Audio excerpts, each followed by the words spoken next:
Boa tarde a todos. Presidente senador Confúcio, eu vou ser mais breve nas minhas ponderações aqui. Uma reflexão sobre toda essa movimentação em torno da PEC da blindagem. Eu, desde o primeiro momento, me manifestei contrário ao texto que veio da Câmara.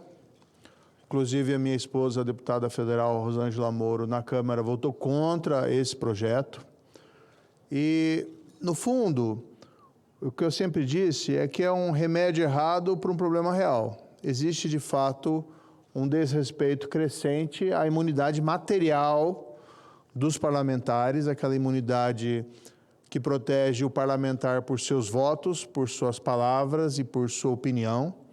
Essa é uma garantia fundamental, não do parlamentar, mas de quem ele representa, porque ele precisa ter a liberdade de vir aqui na tribuna, ou a liberdade de, quando no exercício da sua função parlamentar, poder dizer o que ele pensa. Poder, inclusive, fomentar o debate público, e fomentar o debate público ele pode ser veemente e pode, eventualmente, incluir críticas acirradas a autoridades e instituições. Todos a casa que me conhecem, não sou um parlamentar dado a ofensas, dado a bravatarias, mas o debate público ele tem que ser preservado. E o parlamentar ele fala em nome dos representados. Ele não pode subir aqui na tribuna numa camisa de força e com risco de ser processado se ele eventualmente fazer críticas ou palavras mais ácidas direcionadas a outras autoridades ou instituições. Então, nesse contexto, nós pensarmos em garantias procedimentais maiores aos parlamentares por crimes, entre aspas, de opinião, por exemplo, crimes contra a honra ou qualquer espécie de criminalização da palavra do parlamentar, é algo razoável, até porque, como ela não tem sido respeitada de fato, a imunidade é material, a garantia procedimental acaba sendo, muitas vezes, um remédio necessário. Agora, jamais, e aqui eu digo jamais, podemos aceitar estender alguma espécie de garantia ou proteção maior em relação aos crimes comuns, em relação ao desvio de dinheiro público, em relação ao crime de suborno, de corrupção, peculato, todos os crimes contra a administração pública. Ademais, temos que estar preocupados hoje que vemos o crescimento no nosso país do crime organizado. As organizações criminosas se infiltrando cada vez mais no domínio econômico e, igualmente, não estão totalmente protegidas as nossas instituições. Podemos ter, sim, integrantes do crime organizado postulando mandatos, postulando cargos públicos, e precisa haver uma proteção, um muro entre o mundo do crime e o mundo da política. Daí porque é um contrassenso, nesse cenário, se pensar em alterar o regime atual da Constituição, em criar mecanismos que, na prática, possam representar a impunidade, que possam representar até mesmo a inviabilização de começar a fazer investigações contra parlamentares. Então, a minha posição em relação a essa PEC, a PEC 3, chamada aí PEC da blindagem, é muito claro. Com o texto atual, na forma como se encontra, jamais poderia votar a favor. O que nós vemos é um enfraquecimento nos últimos anos, desde a época da Lava Jato, do enfraquecimento do combate à corrupção nesse país. Podemos destacar aqui mudanças legislativas que foram negativas, como a nova lei do abuso de autoridade, a reforma da lei de improbidade administrativa, que foi excessiva, a revisão da jurisprudência do Supremo Tribunal Federal sobre a prisão em segunda instância e até mesmo na inserção no pacote anticrime, projeto de lei que apresentei ao Congresso, de algumas medidas que não eram positivas, não foram positivas para o combate à criminalidade. É claro que esse pacote teve várias medidas positivas, mas algumas mudanças, infelizmente, feitas na época de tramitação, por incompreensão, acabaram sendo negativos. Não podemos dar um passo além e ainda mais através de uma PEC, de uma emenda constitucional, e colocarmos na Constituição mecanismos procedimentais que, na prática, inviabilizem que um parlamentar seja investigado por crimes comuns, por crimes como de corrupção, por pertinência à organização criminosa, tráfico de drogas, crimes violentos, qualquer espécie de crime. O parlamentar, ele tem que exercer o seu mandato com tranquilidade, mas ele não pode ser colocado aí acima da lei.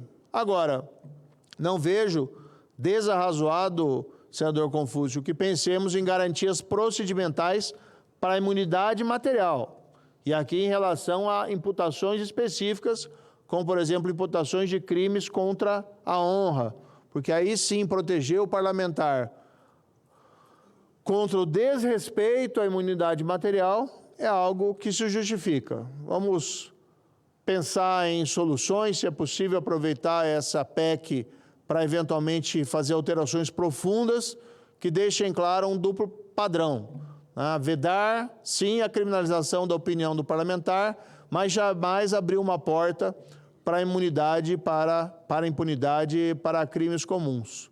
Talvez essa seja uma solução equilibrada que, de alguma maneira, proteja o exercício da atividade parlamentar nesse momento em que, no mundo inteiro, né, vamos falar a verdade, há um certo esvaziamento, há uma certa restrição excessiva das liberdades fundamentais, e essas liberdades fundamentais são essenciais à democracia, mas, ao mesmo tempo, sem enfraquecer nem por 1 milímetro o combate ao crime e sem fortalecer, portanto, qualquer proteção em relação a crimes de outra natureza, crimes comuns, como corrupção, lavagem de dinheiro, tráfico de drogas, e para esses, o regime que temos na atual Constituição, no texto constitucional atual, a meu ver, já é suficiente. Não podemos aqui ignorar a história de casos tristes, né, na vida parlamentar do Brasil, na qual pessoas inescrupulosas abusaram dos poderes do seu mandato para delinquir. Triste memória de Ildebrando Pascoal, que na verdade era um chefe de uma organização criminosa. Triste memória de João Alves, do escândalo dos anões de orçamento, que transformou o orçamento público, na verdade, em uma fonte de riqueza privada para ele e para os seus cúmplices na época. E para ficar num exemplo mais recente, o deputado federal José Dirceu, condenado no Mensalão por corromper o parlamento para que apoiasse os projetos do governo federal. Agora, acompanhei os protestos na data de ontem contra a PEC da blindagem. Respeito, evidentemente, esses protestos, essas manifestações, mas não posso deixar de notar aqui que entre os apoiadores, entre as pessoas que protestavam, estavam muitos apoiadores do atual governo Lula, o que é uma contradição, uma grande contradição, já que se trata de um governo que já foi maculado nos mandatos passados pelo escândalo do Mensalão, aqui mencionado, que já foi maculado igualmente pelo saque realizado à Petrobras, assim chamado Petrolão, e que igualmente nesse mandato é maculado pelo roubo aos aposentados e pensionistas do INSS, que está sendo objeto da CPMI do INSS.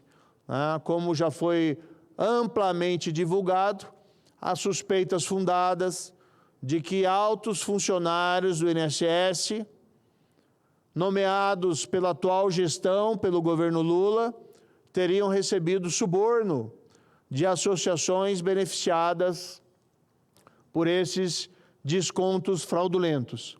Então, é necessário aqui concordar, sim, com o repúdio à PEC da blindagem, da forma como se encontra, mas ressalvar que a contradição acaba enfraquecendo o discurso dos protestos de ontem. Ainda assim, aqui, essa casa, e já ficou claro que não há maioria, ou que há já maioria para que a PEC seja rejeitada com o texto que ela se encontra. Vamos ver se é possível salvá-la, desde que não se abra qualquer espaço para o avanço da impunidade em relação a crimes comuns. Há dúvidas se isso pode ser possível, vamos acompanhar os próximos dias. Mas há o compromisso, sim, desse senador de votar contra a PEC da forma como ela se encontra, assim como já votou a minha esposa, a deputada federal Rosângela Moro, durante a tramitação na Câmara. Muito obrigado, senador Confúcio.